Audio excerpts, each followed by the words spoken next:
Is voice? Voice क्या होती है actually? Anyone can answer? Voice होती क्या है? हम जो बोलते हैं वो वॉइस होती है। यस, सिंपल वर्ड्स में whatever we speak that becomes voice.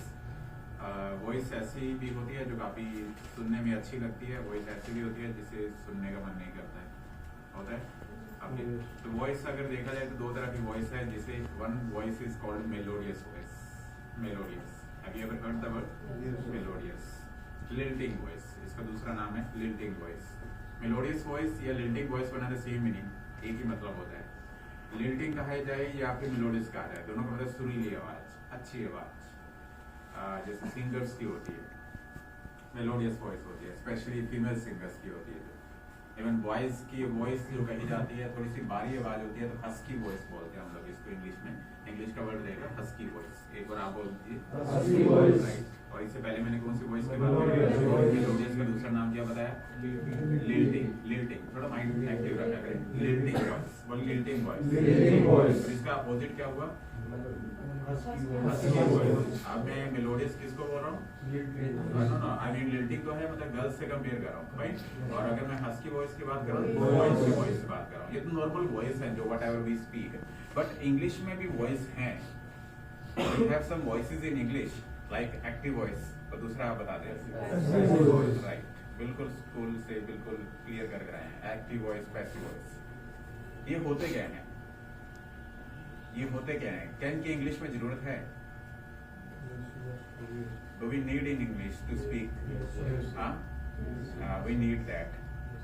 मैं ये समझता हूँ कि हम अभी तक हम जो बातें करते जा रहे हैं ना, ज्यादातर मैक्सिमम बातें हम लोग एक्टिव वॉइस में करते हैं।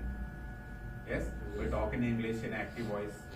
We make it a subject. एक सब्जेक्ट होता है, जैसे स्कूल में बताया गया। एक ऑब्जेक्ट होता है, सब्जेक्ट शुरू में रखा जाता है, ऑब्जेक्ट लास्ट में रखा जाता है। तो ये एक्टिव वॉइस का स्ट्रक्चर होता है। फिर हमें कहते हैं कि ये एक्टिव वॉइस का सेंटेंस है, आप इसको बदल दीजिए पैसिव वॉइस में। लेकिन स्कूल में ऐसा भी कहा जाता है कि आप एक्टिव वॉइस का सेंटेंस दिया गया, आप इसको पैसिव वॉइस में कन्वर्ट कर दीजिए। तो हम लोग क्या करते थे कि ऑब्जेक्ट को सब्जेक्ट बना देते, तो सब्जेक्ट को ऑब्जेक्ट में कुछ चेंजेस करके हमारा पैसिव वॉइस तैयार हो जाता था। ऐसे होता था, but it's not true.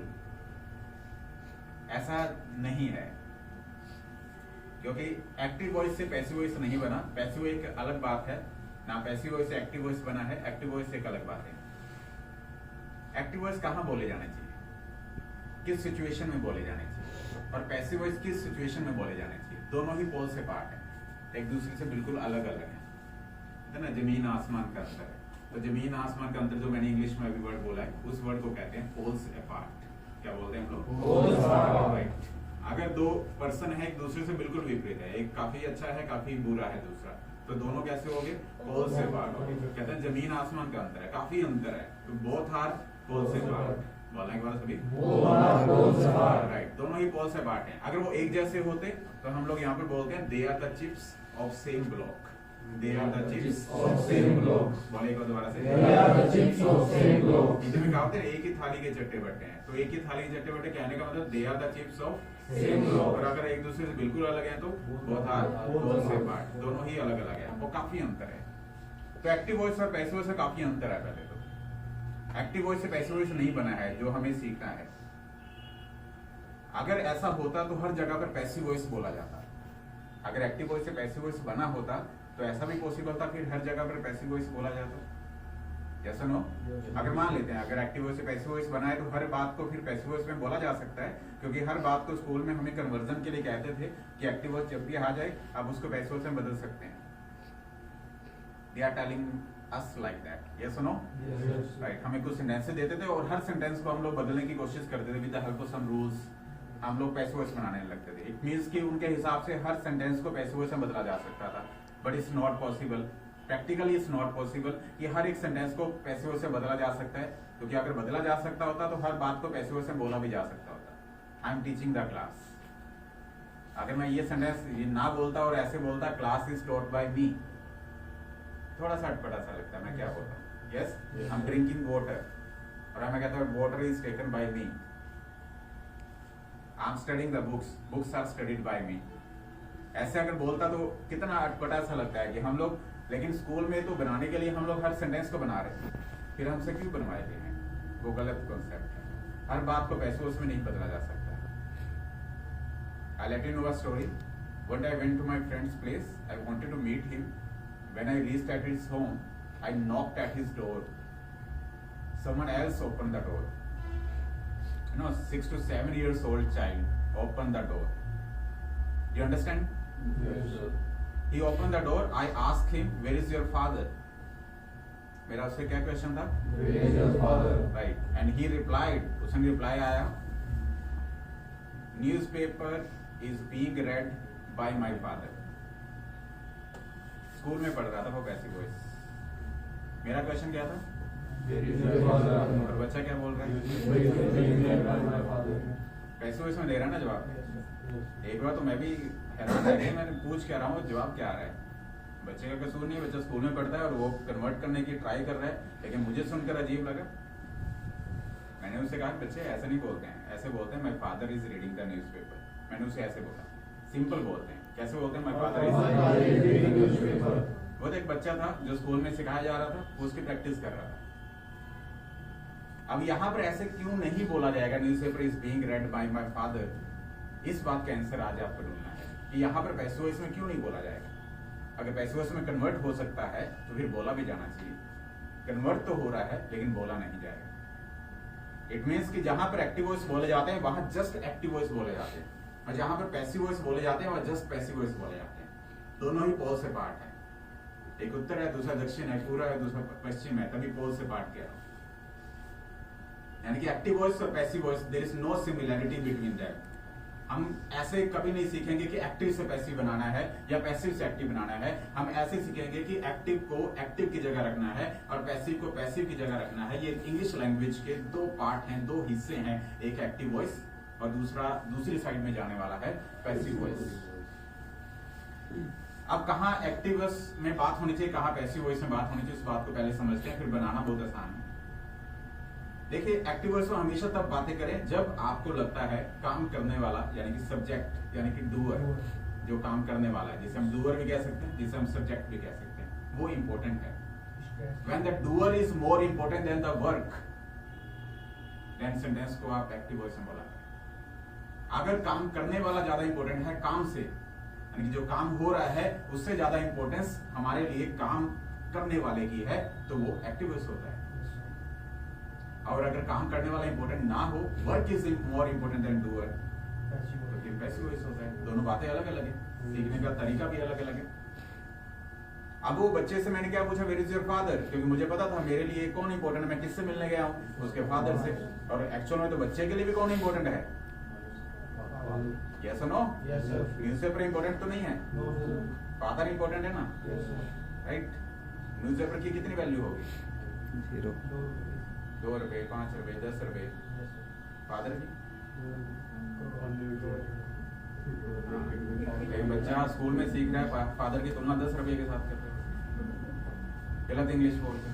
Are you getting my point or not? अगर उसको समझा जाए यहाँ पर इंपॉर्टेंट क्या है, यहाँ पर उसके फादर इंपॉर्टेंट है. यानी कि मैंने भी तो ऐसे पूछा था, वेयर इज योर फादर.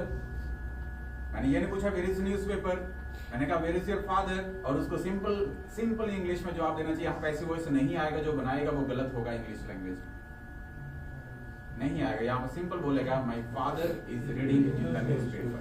दोबारा बोलना एक बार, my father is reading the newspaper. Right. अब बात आती है कि वर्क कहाँ इंपॉर्टेंट होगा, उस चीज को भी समझना है. यानी कि पैसिव वॉइस बनेगा कहाँ, जहां पर वर्क इंपॉर्टेंट होगा. वर्क कहाँ इंपॉर्टेंट होगा, उसके लिए सिचुएशंस में आपके साथ डिस्कस करता हूँ. Every day you come over here, आप हर दिन यहाँ आते हैं, यस और नो? आते. लेट अस सपोज कि आपके घर से यहाँ तक का रास्ता है 20 किलोमीटर, 20 किलोमीटर डिस्टेंस आपका मान लेते. एक शॉर्टकट है जहां से 5 किलोमीटर का डिस्टेंस पड़ता है, 5 किलोमीटर भी. एक 5 किलोमीटर का रास्ता, एक 20 किलोमीटर का रास्ता, कौन सा रास्ता प्रेफर करेंगे आप? 5 kilometre, because you can save your time plus money plus petrol everything. Yes, every day you come by 5 kilometer way because that is shortcut to reach over here, and everybody adopts that. Instead of you, I also adopt the same way to reach over here. हर दिन मैं वहीं से आता हूँ 5 kilometre के distance से. मैं save करता हूँ बहुत सारी चीजें और यहाँ पर टाइम से पहुँच जाता हूँ. एक दिन मुझे देरी हुई, आपने पूछा सर आज देरी से क्यों आए, वाई सो लेट. मैंने कहा कि आज मैं लॉन्ग कट से आया हूँ, लंबे रास्ते से आया हूँ, फिर वो था 20 किलोमीटर का। नेचुरल है कि अगर मैं ज्यादा डिस्टेंस कवर करूंगा तो टाइम भी ज्यादा लगेगा, इस वजह से लेट हो गया। हमें क्या ऐसा क्या सर आज आप उस रास्ते से क्यों आए?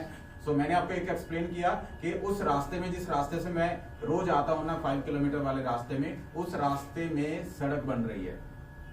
क्या बन रही है? रोड, सड़क बन रही है। किस रास्ते में? 5 किलोमीटर। क्या बन रही है? रोड। सड़क इंपॉर्टेंट है मेरे लिए या आपके लिए या किसी के लिए, या फिर रोड बनाने वाली लेबर? हमारे सभी के लिए, कॉमन पब्लिक के लिए क्या इंपॉर्टेंट है? कोई ऐसा तो नहीं है जिसके लिए लेबर इंपॉर्टेंट हो। अब देखिए यहाँ पर मैं एक्टिव वॉइस नहीं बोल सकता, वहां पर मैंने बोला था ना बच्चा पैसिव वॉइस नहीं बोल सकता, यहाँ पर मैं एक्टिव वॉइस नहीं बोल सकता। यहाँ पर जब आपने कहा सर व्हाई सो लेट, तो मैं ऐसा कभी जवाब नहीं दे सकता, because labour is making the road in that area.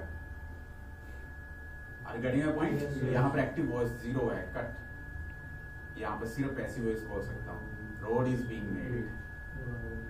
बोलिए बार आप, road is being made. Because मेरी साइड से कोई भी रोड बनाए, लेबर बनाए, कोई बनाए, किस गांव का सरपंच बनाए, एमएलए बनाए, कोई भी बनाए, because road is more important to be as compare to the worker जो बनाएगा।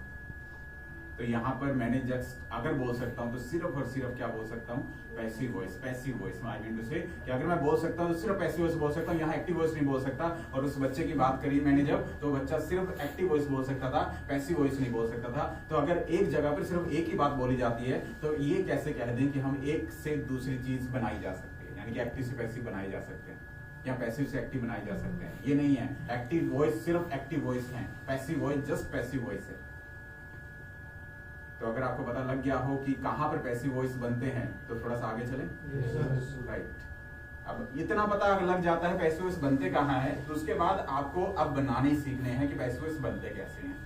एक्टिव से नहीं बनते। पैसिव वॉइस का एक अलग formula, passive voice is just like passive voice. हम लोग किसको इंपॉर्टेंस ज्यादा दे रहे हैं? वर्क को। तो पैसिव वॉइस के सेंटेंस में हमेशा वर्क सबसे पहले रखिए, बिकॉज इंपॉर्टेंस पे हम लोग वर्क को दे रहे हैं। So make it with the work at the first place. सबसे पहले वर्क आना चाहिए जब पैसिव वॉइस की बात शुरू होती है। और एक्टिव वॉइस की अगर बात शुरू होती तो सबसे पहले डूअर आता था, काम करने वाला आता था। लेकिन पैसिव वॉइस मैं बता रहा हूँ, एक्टिव वॉइस को छोड़ दीजिए एक मिनट के लिए, आते हैं हमें पैसिव वॉइस सीखते हैं कि वर्क को सबसे पहले रखिए, वर्क से बात शुरू करें। और पैसिव वॉइस के सेंटेंस में बात की जो एंडिंग करनी है, जो फिनिश करना है बात को, वह वर्ब को मैं एक्शन भी कह सकता हूँ, एक्शन की थर्ड फॉर्म से करें। कौन सी फॉर्म से? थर्ड फॉर्म से। एंडिंग। अगर पैसिव वॉइस की एंडिंग करनी है तो वो थर्ड फॉर्म से करें, और पैसिव वॉइस की बिगनिंग जो करनी है वो वर्क से करें। और इन दोनों के बीच में आप एक छोटा सा वर्ड बी लगा दें, बी। बस इन तीन चीजों का ध्यान रखें और पैसिव वॉइस इज रेडी। कौन सी तीन चीजें? मैं दोबारा से रिपीट कर रहा हूं। वन इज वर्क, एक मैंने बोला वर्क, दूसरा क्या बोला? एंडिंग किसके कर रहे हैं? Third form. और बीच में क्या लगा रहे हैं? बी। सिमरन आ गया। इन तीन चीजों का ध्यान रखिए। आयुष किसके नाम लिए मैंने पैसिव वॉइस बनाने के लिए कौन सी तीन चीजें बताई हैं? जल्दी से बता, बैठे बैठे बता दें। Sir work, third form and be. Third form कहाँ आनी है? एंड में सर। एंड में। बीच में क्या आना है? बी। और शुरुआत में क्या आना है? वर्क। किसका फॉर्मूला तैयार कर रहे हैं हम? पैसिव वॉइस का। वर्क सबसे पहले, एक्शन की थर्ड फॉर्म सबसे लास्ट में, और बीच में बी। इन तीन चीजों में से अगर कोई भी चीज कम होती है ना, समझ लेना है पैसिव वॉइस नहीं है। ये तीनों तो आनी ही आनी है। इन तीनों के बिना पैसिव वॉइस नहीं बनते हैं। बस इतनी छोटी सी एक बात और ध्यान रखिएगा, जब हम लोग बी की बात करते हैं, बीई, तो बी की जो प्रेजेंट फॉर्म होती है ना, बी को प्रेजेंट में इजम आर भी कहते हैं, बी को पास में वॉज वर भी कहते हैं, बी को। लेकिन बी है वो, बी का रूप है एक तरह से, प्रेजेंट में इजम आर और पास में वॉज वर। कभी एक जरूरत पड़ेगी आने वाले टाइम में। लेकिन अभी के लिए तीन चीजें, पहले वर्क, एक एक्शन थर्ड फॉर्म, बीच में क्या? बी। तो पैसिव वॉइस रेडी हो जाता है। तीन चीजों का ध्यान रखना है। एक चौथी चीज और बताऊंगा, लेकिन वो ऑप्शनल रहेगी। ऑप्शनल समझते हैं? ऑप्शनल क्या होता है? जरूरत पड़े तो लगाएं, नहीं पड़े तो छोड़ सकते हैं। ऑप्शनल वो वर्क और बी के बीच में रखेगा और उसका नाम रखते हैं टाइम वर्ड। क्या रखते हैं? राइट। वर्क सबसे पहले नंबर 1, सबसे लास्ट में एक्शन की थर्ड फॉर्म, दोनों के बीच में क्या थर्ड प्लेस है बी, और वर्क और बी के बीच में ऑप्शनल क्या, लेकिन ऑप्शनल है, मैंने बार बार क्या जरूरत पड़ेगी तो लगाऊंगा, नहीं तो छोड़ भी सकता हूँ, लेकिन तीनों के बिना नहीं बनेगा। तीन चीजें मैंडेटरी रहेंगी, वर्क, एक्शन, थर्ड फॉर्म और बीच में बी। अब अभी हम लोग सेंटेंस बना रहे थे, अभी मैंने आपको कहा कि पैसिव वॉइस कहाँ बनेगा, जहां पर वर्क इंपॉर्टेंट होगा, तो वर्क से बात शुरू करेंगे।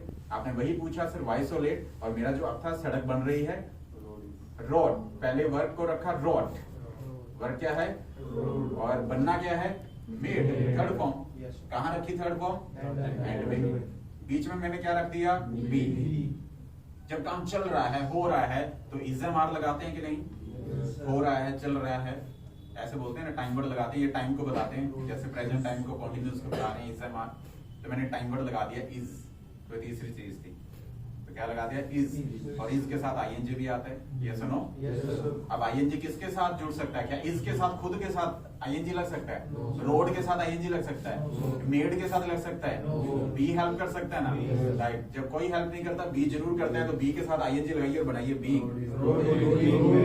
वेरी गुड, बोलना एक बार दोबारा, राइट। सड़क चाहे बन रही है चाहे वो बन चुकी है, पैसिव वॉइस तो रहेगा ही है। कुछ समय के बाद मैं उसी शॉर्टकट से आना शुरू कर दिया 5 किलोमीटर वे से, और आपने कहा सर आप टाइम से आने लग गए हो। मैंने कहा अब तो सड़क बन चुकी है ना, बन चुकी है, चाहे बन रही है चाहे बन चुकी है, रहेगा तो पैसिव वॉइस, यस और नो। तो इंपॉर्टेंट तो काम ही है, तो मैंने इसको सड़क बन चुकी है, इसको भी इंग्लिश में पैसिव वॉइस में बनाया, रोड को रोड रखा, मेड को मेड रखा, लास्ट में बीच में बी लगा दिया, लेकिन टाइम वर्ड बदला, जब काम खत्म होता है तो हैज और हैव लगाते हैं, यस नो। हैज लगा दिया मैंने थर्ड थिंग के लिए, और हैज कहता है मेरा भी तो थर्ड फॉर्म लेकर आओ, हैज हैव के साथ थर्ड फॉर्म लगते हैं, हैज के साथ भी तो थर्ड फॉर्म लगानी पड़ेगी ना। मेड जो है वो तो पैसिव वॉइस की लगी हुई है पहले थर्ड फॉर्म, वो तो पैसिव वॉइस की थर्ड फॉर्म में पहले से लग गई थी। अब हैज की थर्ड फॉर्म किस कहां लगाऊं, बी की बना सकता हूं थर्ड फॉर्म, क्या होती है थर्ड फॉर्म, बीन, बीन होती है, बीन, बी वॉज बीन, सुना होगा, राइट। तो पैसिव वॉइस से बोलना सड़क बन चुकी है, दोबारा से बोलना एक बार, राइट। तो अब आप समझ गए होंगे क्या वो बच्चे का जवाब सही था, गलत था ना, राइट। और अगर कोई सेंटेंस इंग्लिश में ऐसे बोलता है labour is making the road, तो ये गलत होगा, क्यों होगा, क्योंकि यहाँ पर work is more important then labour, यानी कि डूअर, काम करने वाले से। तो सिंपली पैसिव वॉइस। आप दिवाली बनाते हैं, मनाते हैं आप दिवाली, इंडिया का बहुत अच्छा फेस्टिवल दिवाली। आप इम्पोर्टेंट हैं या दिवाली, सोच लीजिए, आप इम्पोर्टेंट तो नहीं है। कहीं ऐसे सुनने में आया इस साल मैं दिवाली नहीं मनाऊंगा, नहीं मनाऊंगा तो नहीं मनेगी ये दिवाली, ऐसा तो नहीं है ना, आपको कोई पूछता भी नहीं होगा, ठीक है। आप मनाए ना मनाए कोई इशू नहीं है, सारा देश मनाएगा, यानी कि इम्पोर्टेंट तो क्या है, यानी कि सेंटेंस कभी एक्टिव वॉइस से बन ही नहीं सकता, ना पॉसिबल है, ना इसको कन्वर्ट कर सकते हैं, ठीक है। आज के बाद कभी कोई स्कूल गलती से चला जाए तो उनको बोल देना एक्टिव से पैसिव नहीं बनाते, ठीक है, और ना पैसिव से एक्टिव बनाते हैं। कहीं वो बना रहे हो I am celebrating the Diwali, आप बनाने लग जाए दिवाली सेलिब्रेटेड बाय मी, ठीक है। उन्होंने कहना एक्टिव से पैसे नहीं बनते हैं, यहाँ तो सिर्फ एक ही चीज बनती है, दिवाली मनाई जा रही है। आज अगर दिवाली है हमारे देश में तो मनाई जा रही है ना, सिंपल सा फॉर्मूला, वर्क हमारा दिवाली है, मनाना सेलिब्रेटेड है, बीच में बी लगाया, जब मनाई जा रही है तो टाइम वर्ड इज लगाया, इस की वजह से बी का क्या बन गया बीइंग, और दिवाली मनाई जा रही है अगर आज तो कैसे बोलूं, Diwali is being celebrated in my country, मनाई जा रही है। आगे तो मॉडिफाई कर सकते हैं, अब दिवाली इज बीइंग सेलिब्रेटेड, और दिवाली अगर मनाई जा चुकी है तो कैसे बोलेंगे, Diwali has been celebrated by my country, right. Okay, आप खाना खाते हैं, यस, आपके लिए खाना इंपॉर्टेंट है या खाना बनाने वाला इंसान, बनाने वाला। आप किसी के घर चले जाएं तो आप पूछें सर खाना कौन बना रहा है, मैं क्या नौकर बना रहा है, मैं नहीं खाऊंगा, भूख लगी हो, आप ऐसा बोलते हैं कि मैं नहीं खाऊंगा, सर्वेंट बना रहा है तो मैं बिल्कुल नहीं खाऊंगा सर, मैं चलता हूँ कहीं और खा लूंगा, कोई अच्छा इंसान बनाएगा, ऐसा तो नहीं होता ना। अब भूख लगी है तो इम्पोर्टेंट क्या है, तो खाना बन रहा है ना। आपको ये बोलूंगा बैठ जाए थोड़ी देर, खाना बन रहा है, कोई भी बनाए खाना तो बन रहा है, तो बोल दो इंग्लिश में, फूड इज बीइंग मेड, दोबारा बोल दीजिए एक बार, दोस्त के घर गया तो सो रहा था वो, मैंने सोता हुआ देख के वापस जाने लगा, उठ गया, उसने कहा रुक जा, चाय बन रही है, चाय पी कर जाइए। चाय बन रही है, उसने ये बोला। चाय बनाने वाला इंपॉर्टेंट नहीं था, क्या इंपॉर्टेंट थी? पैसिव वॉइस में ही चलेगा यहाँ कम्युनिकेशन। देखिए आ ही नहीं रहा एक्टिव वॉइस, और आना भी नहीं है। अगर इंग्लिश में बात करें तो आना ही नहीं है एक्टिव वॉइस। तो यहाँ पर वो कह रहा है टी इज बीइंग मेड। दोबारा बोल दीजिए, दोबारा बोलिए। काफी देर वेट करते करते चाय नहीं आई तो मैं जाने लगा। उसने कहा अब तो रुक जा, चाय बन गई है ना, अब तो चाय बन गई है। अब उसने कैसे बोला? Tea has been made. दोबारा बोल दीजिए एक बार, tea has been made. Right. मैंने कहा बन तो गई है लेकिन आ तो नहीं रही। उसने कहा वो देख चाय लाई जा रही है। अब चाय लाने वाला इंपॉर्टेंट तो नहीं है, हाँ? कौन इंपॉर्टेंट है? चाय। चाय मतलब इंग्लिश तो बोल रहा है, चाय एंजॉय कर रहा है। कौन इंपॉर्टेंट है? चाय। टी तो बोल दो कम से कम। ओके, तो कैसे बोलेंगे चाय लाई जा रही है?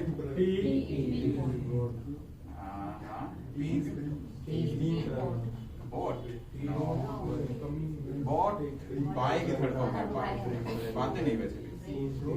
ब्रिंग, हाँ, ब्रिंग की थर्ड फॉर्म क्या होती है? ब्रिंग मतलब लेकर आना, ब्रिंग की third form brought. Right. T is being brought, और चाय लाई जा चुकी है, टी हैज बीन ब्रॉट। हाँ, ये हो रहा है। क्लास चल रही है, बनाओ ना, बनाओ। कमन पैसे सब दे रहा हूँ तो पैसे वो ऐसे बनाना तो अभी अभी सीख जाओगे। क्लास इज बीइंग कॉन्टिन्यूड, वो आपको ट्रांसलेशन ही दिखाते हैं। कॉन्टिन्यूड, जैसे मैच चल रहा है ना क्लास। डिलीवर, यहाँ तो बोलिए डिलीवर। हाँ, या टॉट, टी की third form taught. Class is being delivered. बोल दे एक बार आप, class is being delivered. Class खत्म हो चुकी है, क्लास हैज बीन डिलीवर्ड। अब क्लास आप लगा रहे हैं, क्या इसको एक्टिव वॉइस से बनाएंगे या पैसिव वॉइस में? मैं क्लास लगा रहा हूँ, यानी कि एक्टिव वॉइस में बनेगा या पैसिव वॉइस में? इंपॉर्टेंट कौन हूँ? क्लास लगाने वाला मैं तो इंपॉर्टेंट हूँ। अगर मेरी प्रेजेंट है तो क्लास चल रही है, मैं इंपॉर्टेंट हूँ, तो इसको कभी पैसिव वॉइस में नहीं बनाएंगे। I am attending the class, simple. Active voice, I am attending the class. Okay, bike repair करवाने के लिए देकर आया और कुछ समय के बाद मैंने मैकेनिक से पूछा क्या बाइक रिपेयर हो गई? देखिए कम्युनिकेशन हिंदी में भी ऐसे था, क्या बाइक रिपेयर हो गई? मैंने पूछा भी क्या बाइक रिपेयर होगी? क्वेश्चन बनाना कोई मुश्किल नहीं है। उसको इसको पहले लिखा, हाँ, इज बाइक बीइंग रिपेयर्ड, ऐसे बोल दिया मैंने, इज बाइक बीइंग रिपेयर्ड। बोल दीजिए एक बार दोबारा। उसने कहा यस हो रही है अभी। उसने इसका मीनिंग दिया था बाइक इज बीइंग रिपेयर्ड, और अगर हो जाती तो बोलता bike has been repaired. Bike has been repaired. Clear है सभी को? Are you sure? इसको अपनी नोटबुक में लिख दीजिए, ओपन योर नोटबुक।